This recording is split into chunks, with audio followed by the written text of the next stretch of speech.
Bismillahirrahmanirrahim. Setiap waktu marilah kita bersama-sama membuka kajian ini dengan membaca basmalah. Selanjutnya penyampaian materi yang insya Allah disampaikan oleh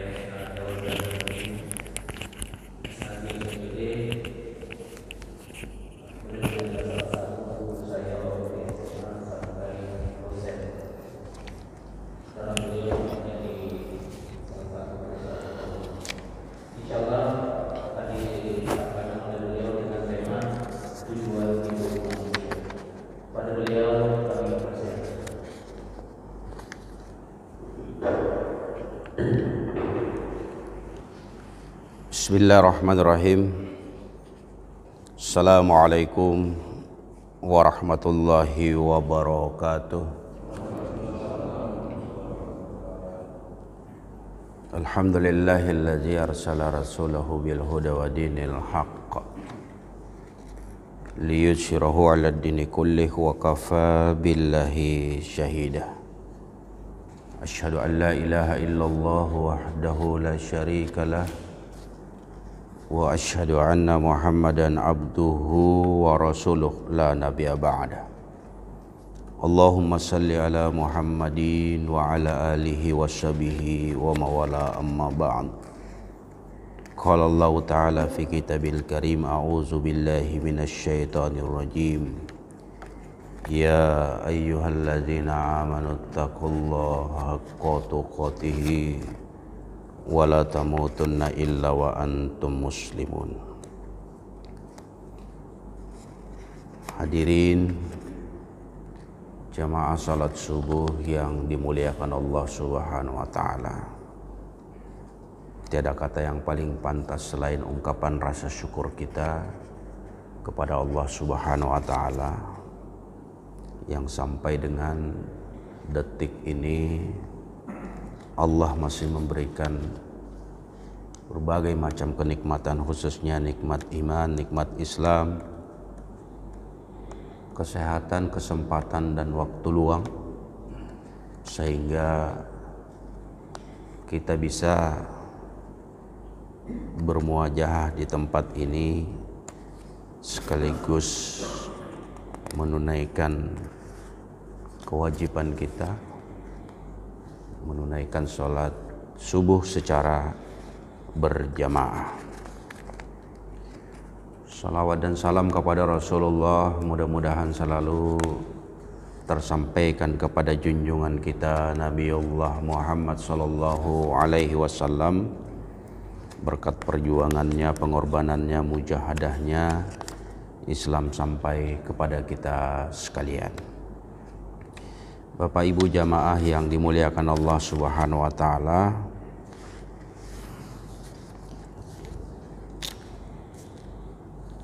bentuk kesyukuran yang paling utama di dalam kehidupan kita bagaimana mampu mengimplementasikan bentuk kesyukuran itu. Tentu tidak hanya sebatas ungkapan lisan kita bersyukur atas karunia, rahmat dan nikmat yang tak terhingga, sehingganya setelah kita mengucapkan secara lisan, kita juga harus menguatkan hati kita untuk mampu dan bisa mengimplementasikan dalam bentuk amal-amal ibadah kita kepada Allah Subhanahu wa taala. Karena sesungguhnya bentuk syukur itu adalah bagaimana tidak hanya kita sebatas mengungkapkan lewat lisan kita, tapi kita mampu mengimplementasikan atau merealisasikannya dalam bentuk amal-amal ibadah yang nyata buat kita semua. Bapak Ibu hadirin majelis yang dimuliakan Allah Subhanahu wa taala. hidup ini bukan kita yang mau, bukan kita yang pesan, tapi Allah lah yang menjadi keyakinan kita, menghadirkan kita ke permukaan bumi ini. Itulah yang disebut dengan ketentuan Allah Subhanahu wa Ta'ala. Jadi kita tidak order hidup, ya. Bahkan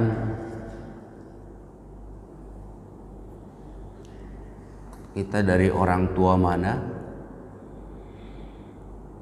tidak serta-merta menjadi keinginan kita, tapi Allah lah yang menjadikan kita lahir dari kedua orang tua kita, ya, sehingga Allah menakdirkan kita hadir di permukaan bumi ini.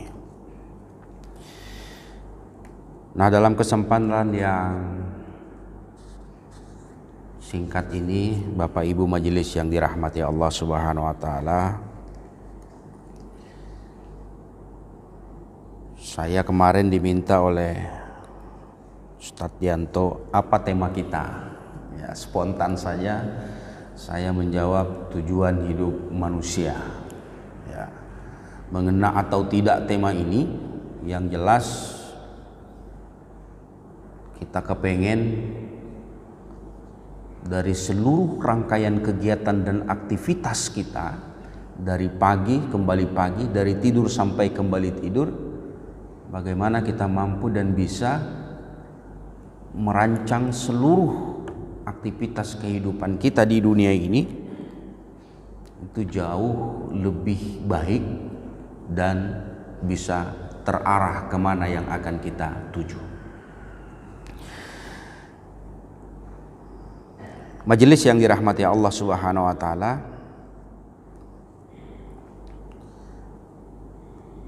untuk memahami tujuan hidup kita sebagai manusia, terlebih dahulu kita akan coba sedikit memahami asal kejadian kita sebagai manusia.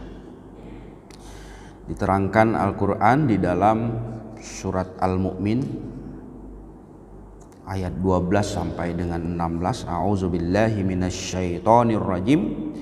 Walaqad khalaqnal insana min sulatim min tin summa ja'alnahu nutfatan fi qarari makin summa halaqnat nuftah alaqat falaqna alaqa mudghata fahalaqna mudghah idzaman fakasawnal idzama ahman summa ansha'nahu khalqan akhara fatabarakallahu ahsanul khaliqin summa innakum ba'da zalika lamayitun summa innakum yaumal qiyamati tub'atsun. Ayat 12 sampai dengan 16. Kata Allah, dan sesungguhnya kami telah menciptakan manusia dari saripati berasal dari tanah. Kemudian kami jadikan saripati air mani yang disimpan dalam tempat yang kokoh, itu rahim. Kemudian air mani itu kami jadikan segumpal darah. Lalu segumpal darah itu kami jadikan segumpal daging, dan segumpal daging itu kami jadikan tulang belulang. Lalu tulang belulang itu kami bungkus dengan daging. Maha suci Allah, pencipta yang paling baik. Kemudian sesungguhnya kamu sekalian akan dibangkitkan dari kuburmu di hari kiamat.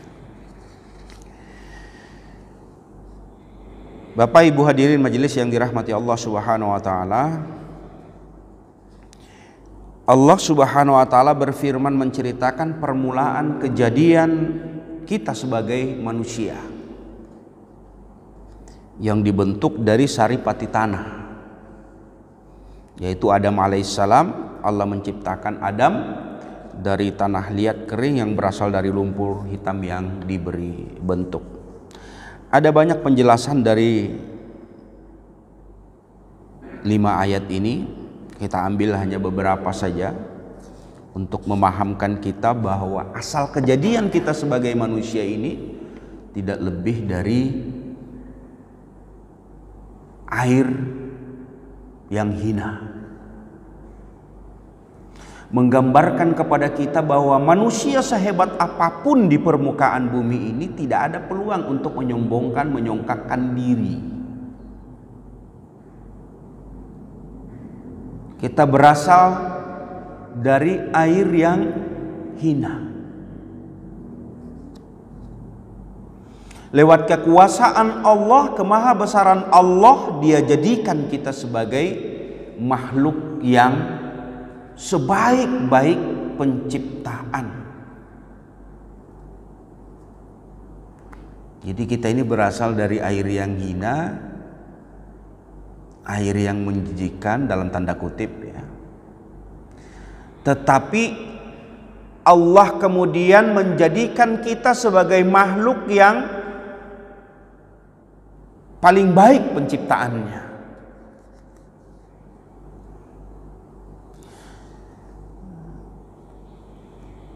Al-A'mas telah meriwayatkan dari Al-Minhal Ibnu Amr dari Abu Yahya dari Ibnu Abbas sehubungan dengan makna firman-Nya, dari satu saripati berasal dari tanah, yakni dari saripati air.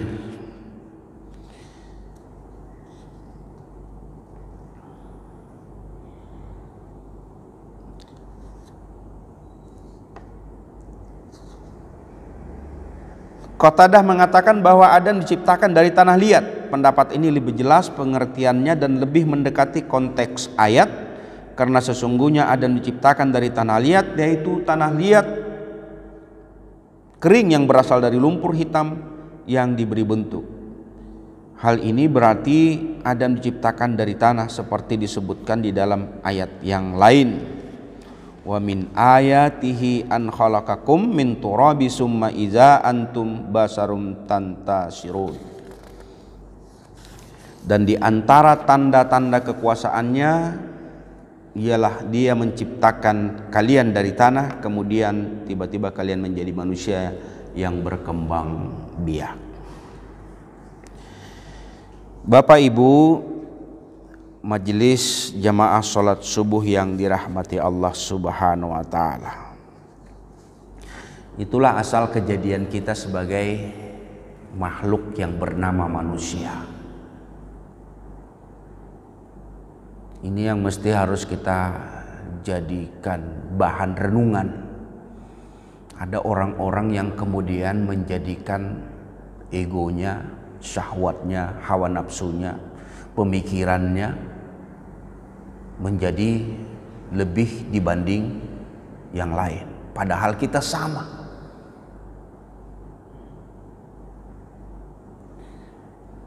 Yang menjadi motivasi kita dalam hidup ini bahwa Allah katakan kita sebaik-baik penciptaan makhluk.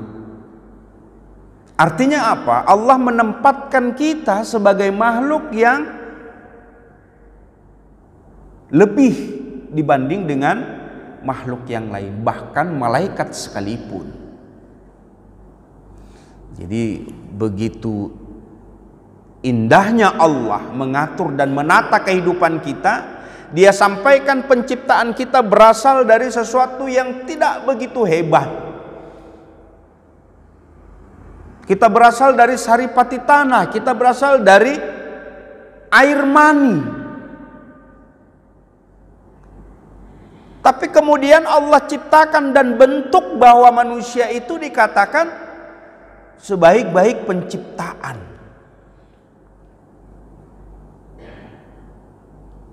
Di satu sisi Allah mengingatkan, hei kau jangan sombong, kau jangan congkak, kau jangan angkuh.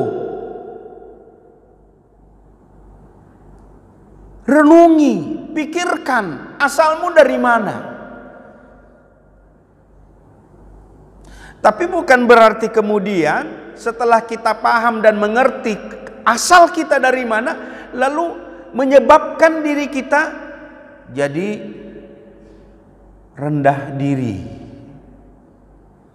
tidak mau termotivasi untuk melakukan kebaikan-kebaikan. Makanya Allah kemudian sampaikan bahwa kita ini ada semacam jaminan bahwa manusia diciptakan dalam bentuk yang sebaik-baik penciptaan. Itulah yang kemudian memotivasi kita untuk menjadikan apa sesungguhnya tujuan daripada Allah menciptakan kita sebagai manusia. Jadi tidak diciptakan begitu saja, tetapi ada maksud dan tujuan daripada Allah Subhanahu wa taala menciptakan kita sebagai manusia. Majelis yang dirahmati Allah Subhanahu wa taala. Di dalam Quran surat Az-Zariyat 56 sebagai tujuan penciptaan manusia, lazim dan sangat mahfum serta familiar ayat ini, wa ma khalaqtul jinna wal insa illa liya'budun. Dan aku tidak ciptakan jin dan manusia kecuali menyembah kepada aku, bakti kepada aku, patuh kepada aku, tunduk kepada aku. Maka tujuan penciptaan kita sebagai manusia sudah dijelaskan oleh Allah dalam Quran surat Az-Zariyat bahwa Dia tidak menciptakan jin dan manusia kecuali untuk ibadah kepadanya, tunduk kepadanya, patuh kepadanya. Tapi kemudian kenapa banyak orang tidak patuh? Lalu kemudian kenapa tidak banyak orang yang beribadah?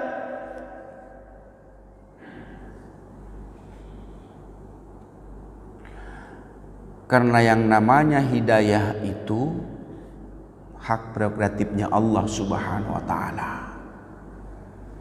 Tapi bukan berarti sebagaimana kaum Jabariyah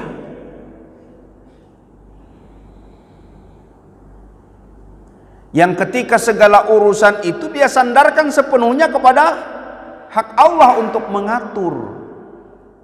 Kenapa Anda sholat? Ya nantilah kalau sudah dapat hidayah. Ada orang-orang yang kita temukan seperti itu. Kenapa Anda sholat? Ya nantilah kalau sudah diberikan Allah hidayah. Benar. Tapi tahukah kita hidayah itu tidak serta-merta datang simsalabim abrakadabra lalu kemudian orang menjadi taat? Tidak. Ada upaya-upaya yang harus kita lakukan. Ada usaha maksimal yang sering kita ulang-ulang. Menghadiri majelis taklim seperti ini bukan gampang. Hadir kita melaksanakan sholat subuh berjamaah, tidak mudah. Butuh pelatihan bertahun-tahun. Pembiasaan untuk melakukan kebaikan-kebaikan yang terulang secara terus-menerus itu butuh pelatihan, kesungguhan, pengorbanan dan banyak hal yang harus kita lakukan. Tidak simsalabim abrakadabra lalu kemudian orang mendapatkan hidayah.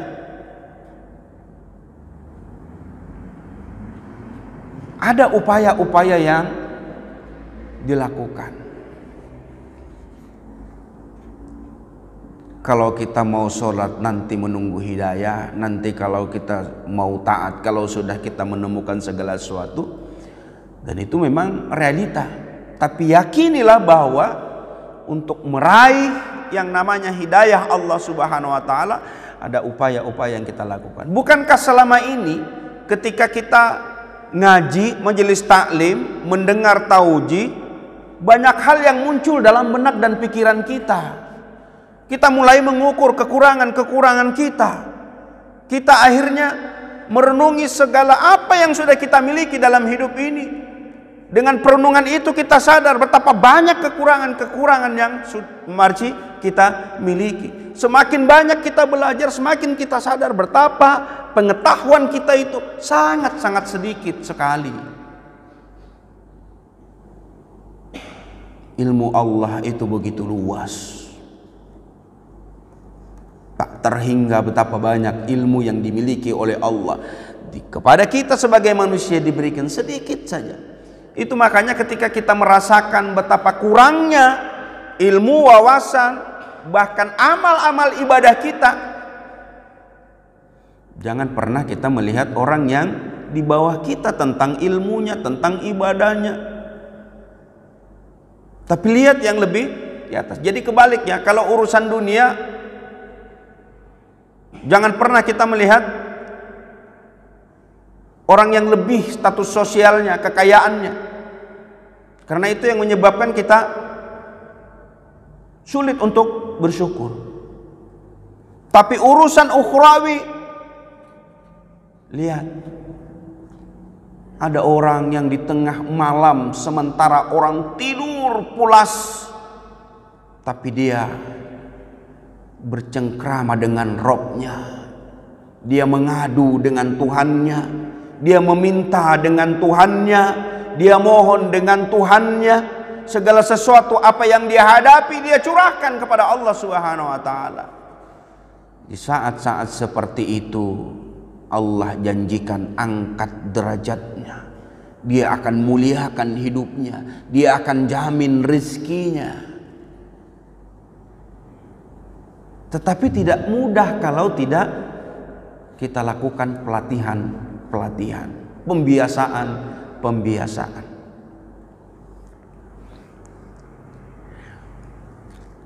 Makanya dalam keseharian kita itu, jangan, saya ingat pesannya Ustadz Tanudin almarhum, bapak dari Ustadz Patahudin, ketua state ya sekarang. Apa kata beliau? Dulu saya pernah mengajar di SMP Sambaliung dan tinggal di sana, dan banyak berinteraksi lah dengan beliau semasa hidupnya. Saya termasuk orang yang tipenya susah menghafal. Ya. Begitu saya tanyakan ke beliau, salah satu yang menyebabkan kita tidak hafalan saja, tapi ilmu apapun, kita selalu seperti pemburu yang masuk hutan, kata beliau. Pemburu yang masuk hutan yang tidak fokus. Jadi kalau pemburu masuk hitam, lihat rusa, fokusnya ke rusa. Lihat kijang, fokusnya ke kijang. Lihat burung, fokusnya. Sehingga dia tidak memfokuskan satu sasarannya, sehingga dia dapatkan kijang, dia dapatkan rusa atau burung. Begitu masuk hutan, seorang pemburu itu semua mau diambil. Ilmu itu seperti itu, kata beliau.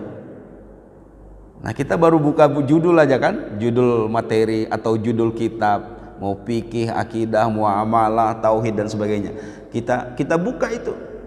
Belum tuntas, kita pindah lagi. Akhirnya apa? Itulah yang menyebabkan tidak ada ketuntasan ilmu yang kita miliki. Syukur-syukur kita sempat membolak-balik membaca 1, 2, 3 halaman. Yang celakanya, dalam hati kita ada niat, nanti saya sholat duha. Niat sudah dalam hati.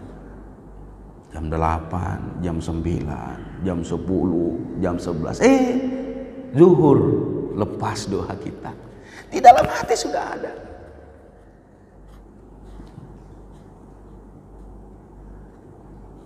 Nanti kepikiran, saya mau tilawah. Nggak bisa 1 juz, 1 lembar sehari. Di benak kita itu ada. Sudah terpatri dan selalu kita ingat itu. Kepengen baca Al-Quran, tilawah Quran. Nggak bisa 1 juz, 1 lembar. Tapi apa? Dari pagi sampai menjelang malam, sampai siang lagi, sepotong ayat kadangkala kita tidak baca. Tapi di benak kita ada. Sama dengan segala ilmu pengetahuan yang boleh jadi kita kepengen tahu, ada sudah rasa itu. Maka disinilah dibutuh kekuatan hati untuk memaksimalkan. Saya ingat pesan Ustadz Taunuddin almarhum itu. Jadi salah satu apa yang menjadi pemikiran kita, lakukan segera. Jangan terlalu banyak berpikir. Kalau kita terlalu banyak berpikir, itu lahirnya burung tidak dapat, kijang lepas, rusa lari. Kira-kira seperti itu. Ya. Jadi pelajaran berharga buat saya dan mudah-mudahan buat kita semua. Jadi kalau sudah ada niatan hati untuk melakukan kebaikan-kebaikan itu, jangan banyak pikir, segerakan. Nah kita kan kalau biasa bangun malam, ya Allah ya Rabbi, ada waktunya itu kita amblas, ya kalau mungkin dalam kondisi fisik tidak dalam stabil,